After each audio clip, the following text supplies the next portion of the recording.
Matydami stiprų darbuotojų norą įsitraukti į įmonės organizuojamas veiklas, lygiai prieš metus laiko sukūrėme ambasadorystės programą, kuri šiandienai yra atvira tiek biuro darbuotojams, tiek vairuotojams. Po gyvų pristatymų turėjome net 18 būsimų darbuotojų ambasadorių, kurie nusprendė pasimatuoti ambasadoriaus batus ir įsivertinti savo lūkestį. Bandomo laikotarpio metu darbuotojai ne tik įsivertino savo lūkesčius, bet kartu su jais klube ir sukūrėme klubo atributiką, kuri buvo reikalinga tam, kad darbuotojai jaustųsi išskirtiniai ir matomi įmonės viduje. Klubo veiklą oficialiai atidarėme net su 11 įmonės ambasadorių.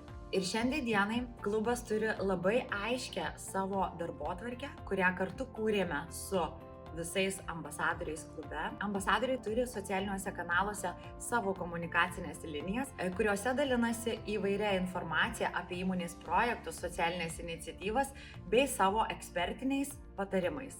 Į klubo veiklą turime galimybę kas ketvirtį pasikviesti ryškias asmenybės ir įvairius svečius, su kuriais galime turėti atviras ir įdomias diskusijas. Taip pat organizuojame įvairaus pobūdžio mokymus, kurie yra skirti darbuotojų kompetencijoms ugdyti. Mokymai yra susiję su komunikacija socialiniuose kanaluose ir kaip tinkamai reprezentuoti ne tik save, bet ir įmonę. Ambasadorių klube taip pat renkame geriausią metų ambasadorių, o klubą naujais nariais papildome, kurie nori prisijungti kiekvieną ketvirtį.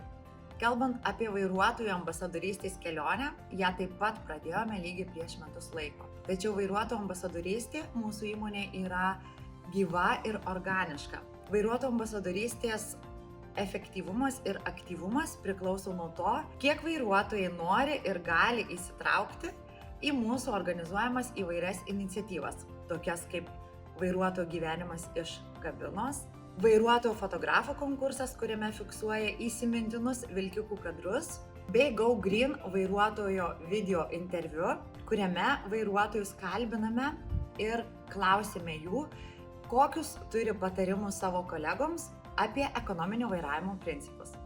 Džiaugiamės, kad šiandienai mūsų klubas pradėjo skaičiuoti antrus sėkmingus ambasadorystės metus. Tad nekantraujame sužinoti, ką šie metai atneš mūsų nuolat kintančiame, dinamiškame projekte, kurį kuriame kartu su visais klubo nariais.